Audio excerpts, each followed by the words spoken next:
Welcome to this week's session of Fridays on the Farm. This week we're going to talk about supplemental feeding and how to get started.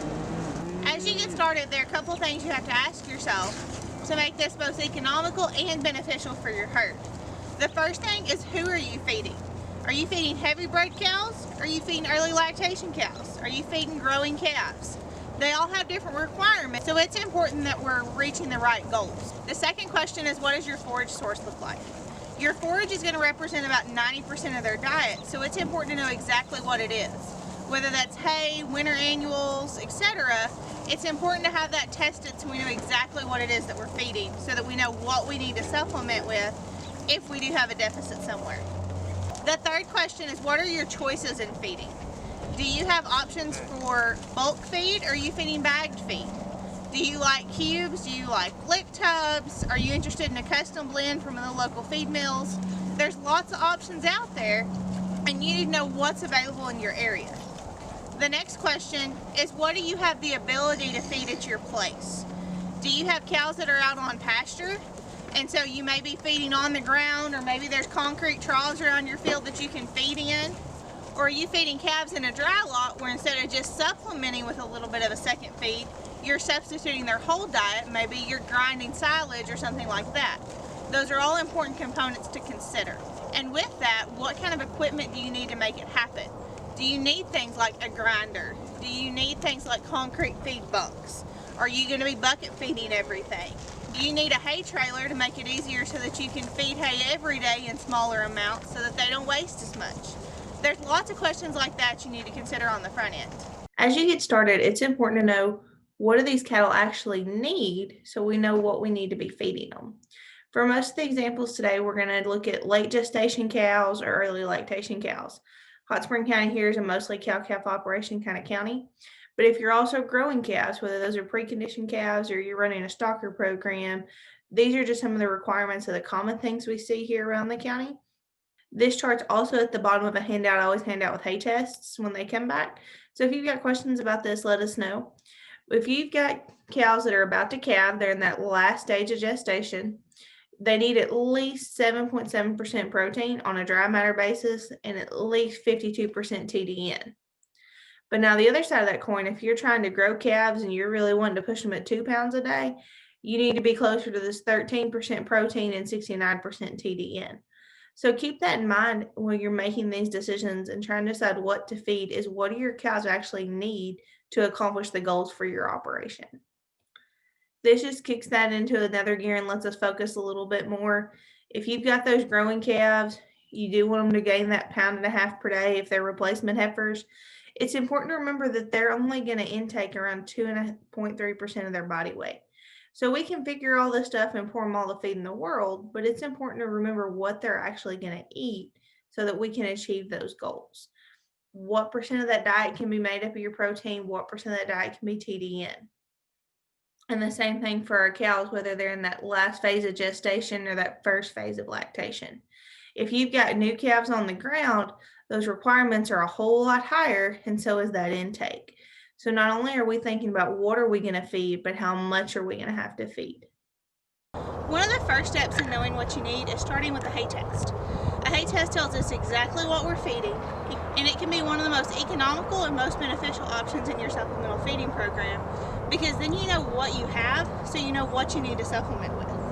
We know what our cows need, and since our forage is normally around 90% of their diet, it's important that we know what that 90% is so that we can meet whatever other needs we need to the right way. Hay tests are only $18 a piece.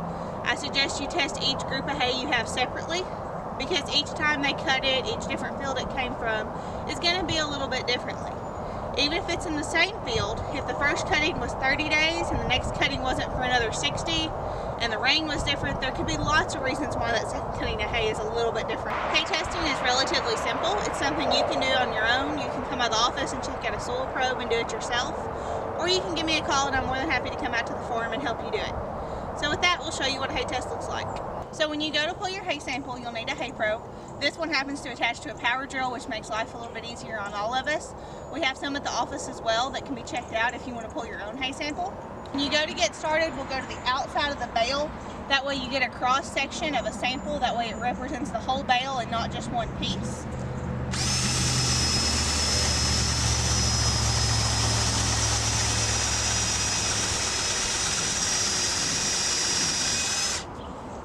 You'll go through the bale, pull your hay probe out, and then you'll use the stick to push your sample to the back of the hay probe. That way you don't have clogs and mess up your next sample. We want to take a representative sample of your hay as a whole. And so if you've got a group of 100 bales, we'll probably sample 10. At the end of the day, when you're done, you'll take the lid off of your hay probe, and inside you'll have your sample. We want that sample to fill about a quart-sized bag. We'll put your name and contact information on the bag, fill out the form at the office with your $18, and send it off to the lab. When it comes back, you'll get a report and our understanding your hay test paperwork, and then we can work on your supplemental feeding guide. It's that easy. I get asked all the time about average hay quality. Oh, well, I really don't want to take the time to send off for a hay sample. You know, I've got average hay. What's average hay around here? Average hay is kind of like average soil. There really is no average. Everybody's a little bit different depending on what they're doing on their place, when they're cutting, and a whole lot of other factors. This chart is put together by our nutritionist, Dr. Shane Gadberry, and this is an example of all the hay tests that came in one year for the state of Arkansas. If you looked at where the average actually fell for the state of Arkansas, nobody had average hay. Some folks had really low quality, some folks had really high quality, and yeah, there was a pretty big gap in the middle, but a lot of these, there's a big difference between this side of the coin and that side of the coin. So when you tell me you have average hay, that really doesn't tell us anything, and that's why a hay test is so important. For $18, it can really help make better decisions for your operation. So once you know your hay quality, then you can start looking at supplemental feeds. This is a chart that's found on a website that we'll go to here in just a minute and kind of look through, and kind of gives you an idea of where things would be. That means you're feeding a commodity plan that may be corn gluten feed, and DDG. Most of the time, that's going to run you around 21% protein, around 84% TDN. Some people really like cattle cubes. Some people really like lick tubs. This gives you an idea of where those things fall so that we can play with it a little bit and find out where you need to be feeding to reach your goals. If you want to have your feed checked to see where exactly it falls, we can do that as well. You just need to bring a sample in and we can get that sent off for you. And obviously, the more exact information we have, the better ration we can figure for your operation. So for the first set of examples, we're going to use this as a hay test that came in here in the county. This is a real example. This was a Bahia mix. You see, we get answers back on an azure seed basis and a dry matter basis. As we start to figure rations, we want to work from this dry matter basis. His protein was at 9.3% and his TDN was at 54%. Those are the two numbers that I'm going to look at the closest as we go to figuring. So we'll go to this in just a minute and let you kind of play with it and show you what we're doing. But when we look at that hay, if we were feeding late gestation, which is our bred cows, it has enough protein that they do okay, but it doesn't have enough TDN. So to make them reach that goal, I figured this, if you were feeding 20% cubes, you're going to be feeding 3 pounds a day roughly to that group of cows to reach their requirements for a late gestation. Now, if those cows are in early lactation on that hay, cubes aren't going to cut it. The hay's not going to cut it even on the protein level. And as we start playing with different other supplements to add, it's almost nearly impossible to get that hay to a point that feeds our early lactation cows where they need to be. And this is a perfect example of when our hay quality really is so important. If I run it with a different hay, this was a hay test that came back at 11% protein and 59% TDN, it's a whole lot closer, and I can add those cubes and get them back over the mark they need to be. Now we're feeding them a little bit more. We're at 3.6 pounds a day, so that's a little bit more than what we're spending on the cubes than what we did on our late gestation cows. We're still feeding them, but it gets their requirements met, and we improved the hay quality rather than pouring a bunch of other feed to them. And that's where these hay tests are so important, so we can figure out exactly where you're at and know that we're not pouring a bunch of money down the drain trying to feed cows when we can't make up for that hay quality difference. So here's the next hay test that we're going to look at as our example for this one. As you can see, he was at 11.3% protein and 57% TDN. So with that, we'll go over to our calculator. This is an online tool that you can access and use for yourself, or you can come into the office with your information and we can play with it together and come up with what works best for you.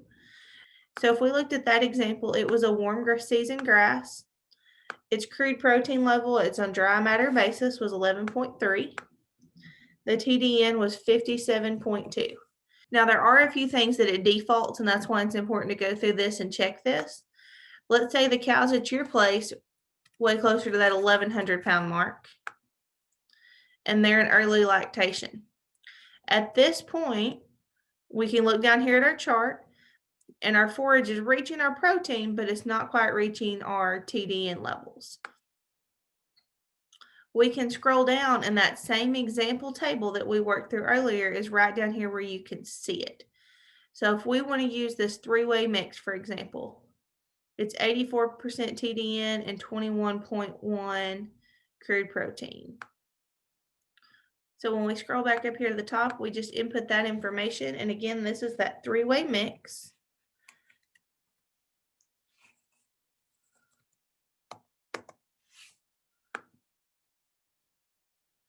And that's going to be 10% of their diet. And that gets us really close. So if we want to up that intake a little bit, instead of feeding 3.3 pounds a day,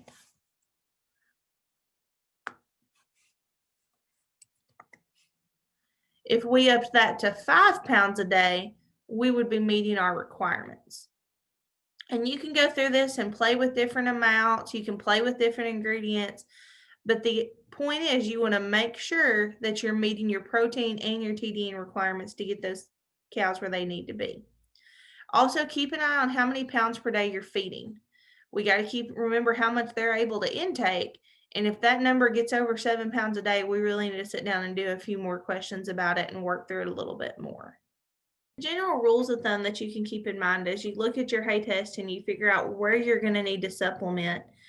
If you want to go the commodities route, that's definitely one of your options. Cottonseed meal is a really good protein option.